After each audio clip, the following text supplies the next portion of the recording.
when I want to have fun. Sounds like you're just a drunk failure. A drunk failure? Excuse me? Nah, I've heard it all, man. All rise for Judge Joe Brown. Whoa! Experience, knowledge, and a passion for the truth. I'm protecting womanhood and promoting manhood. Bringing no-nonsense justice to Americans everywhere. If you listen, you may learn something. It's time for Judge Joe.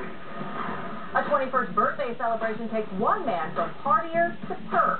College student Catherine Halley is suing her former boyfriend for vandalism to her car.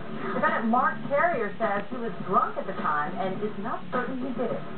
Now, here's Judge Joe Brown. Madam Plaintiff, you allege that the defendant, who had at one time, prior to the occasion of the events complained of, had been your boyfriend, is responsible for vandalizing your motor vehicle. Yes, sir, that's correct.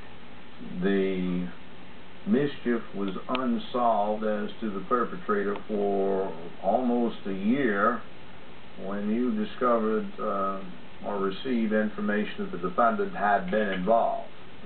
You confronted him along with your witness at a bar, and he signed basically an admission and a promise to pay for the damages. Yes, sir, that's correct. You say you were drunk on the night this was supposed to have occurred and you don't recall it, and you were drunk a year later on the event of the purported written confession and admission to the event, so you don't admit to anything because you don't remember that either. No. No. I'm not going to lie. Drinking at a bar. I mean, why would you confront somebody at a bar anyway? They're not going to be in the right state of mind. I was. I wasn't. It's not just the bar, it's the pool hall also. A lot of people say there's play darts. You're 22. Yeah. You're 20. Your witness is 20. Why don't you come on up? Both of you go to college down in St. Petersburg, Florida, right? Correct. Okay. Tell me your story. Okay. Mark and I dated in 2003 for about a year. I was 15 at the time. We kept mutual friends throughout the years, you know, and on October 31st, 2006, it was going to be his 21st birthday, and I knew that he was having a party for Halloween. You know, everybody wanted to dress up, so I asked my mutual friend if it would be okay if I could come to the party, you know, to ask Mark for permission. He said it's okay, so I attended. I drove my new car. I had just gotten my first car for graduating high school, the 2004 Kia Rio, and I drove it there, stayed a few hours, went home.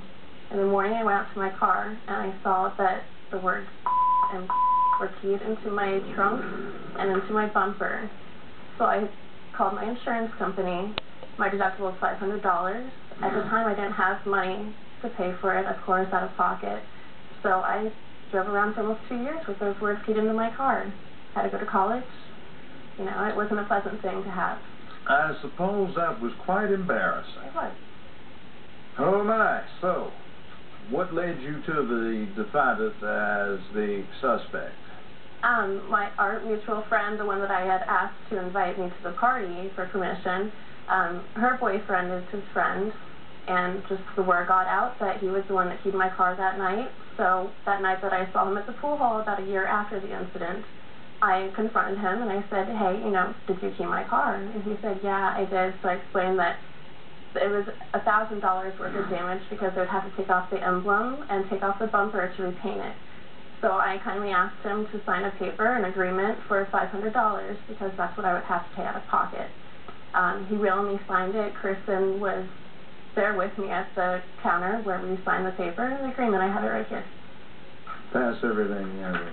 Now, we have pictures, but my problem is even though this is demonstrative evidence, you wouldn't be able to see much of it because FCC would just have a total fit. So, I have a promissory note. You were there when he made this agreement, Yes, I was there when he made the agreement. Not only did I watch him sign it, as well as watch Catherine write it out, but he had also said to me verbally that he did do it, as well as other people. You signed it too? Yes, I'm signed. You heard him admit it? I heard him admit it. He had said it to my face that he had indeed he attacked car. You know, and most people, if you're guilty, you're not gonna, I mean, if you're innocent, you're not gonna tell someone that you didn't do it. You don't make admissions against your pecuniary or penal interest. You know, and he was also going around to what I believe would be bragging and telling multiple people that he had did it, which I don't think is something you should brag about. Whatever. He didn't brag to anybody Whatever. about anything like that.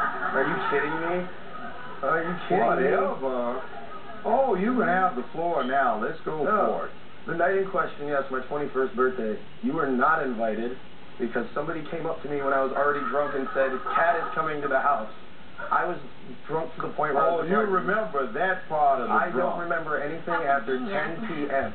Well, and even if that isn't even the right time, I remember crawling to a bed, getting in bed, and being woken up by my friend telling me he was taking me home. And that's all I remember. Is that all? You're telling me there's nothing else you recall of the events in question on the day that drinking a lot of beer. That's what I recall. Oh, your 21st birthday. Of course. We'll be right back with Judge Joe Brown. Are we a lush? No. Or just a plain drunkard? I wouldn't say I'm a drunk or an alcoholic. Alcoholics go to meetings. Drunks drink every day. I drink when I want to have fun. And later.